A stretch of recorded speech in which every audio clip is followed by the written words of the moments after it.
these organizations are going to be hollowed out and we won't need as many employees to do the same amount of work. So that is exciting. But I would just caution on, it's not there yet. And I think there's a lot of work that needs to be done to make sure that it's not only good enough, but also not offensive.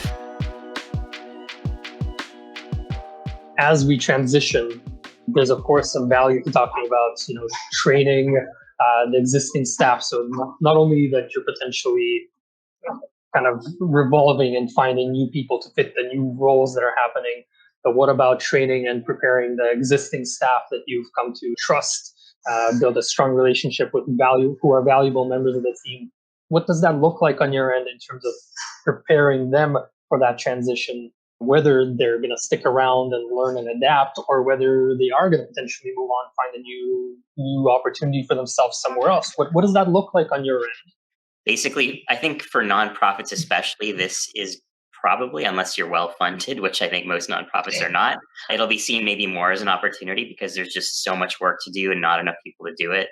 So you're craving any tool that can make your work easier rather than seeing it as a threat to your job, because your job's constantly under threat anyway. I think teams need to be very aware of what's coming out in the market, ready to test things, but still cautious and knowing that it's not here today for many of these areas, but it will be. And they need to use them as soon as they are ready and not be afraid. I guess the question is, getting to 99% there is a lot easier than 99.999. So how many nines do you need for it to be good enough to use in your organization is key. I think one interesting element of the way to frame that problem is when we talk about technologies, I definitely saw a shift where it went from the technology is some sort of machine that is replacing us, and hence it's a threat to my work and my way and my system of value. I've seen that often actually, to, hey, it's just an assistive tool.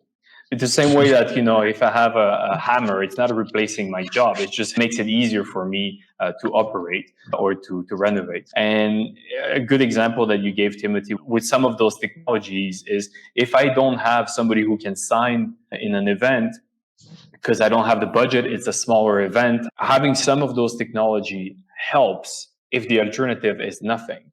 And for a lot of organizations, the alternative is nothing. So for example, I know that this show that people are watching right now, we would not be able to do an edit without a tool like Descript, but we still have to open that tool and make a few adjustments because my English is not perfect. We were saying some words that will confuse the software and etc. But the alternative is nothing, right? And as soon as I think that kind of mentality shift goes from replacement to assistance, I think that opens up a lot of interesting options. And then the matter is, can this currently assist me? And how much time does it take for me to be able to start leveraging that tool? Because if it takes me 20 hours to learn the tool that saves me 5 hours, I'm out of here. This is a waste of time. Right? But it also comes back to the idea of training. Maybe I need to get a bit on that boat, because when that thing will happen, let's say if I have no idea of how to use a chatbot, I'm losing a very nice opportunity to be able to filter my traffic and have people to contact me directly on Facebook and on different media. So maybe if I spend a bit of time learning how to use chatbots on Facebook, I can save a bunch of time later. But how much? It's not easy to assess.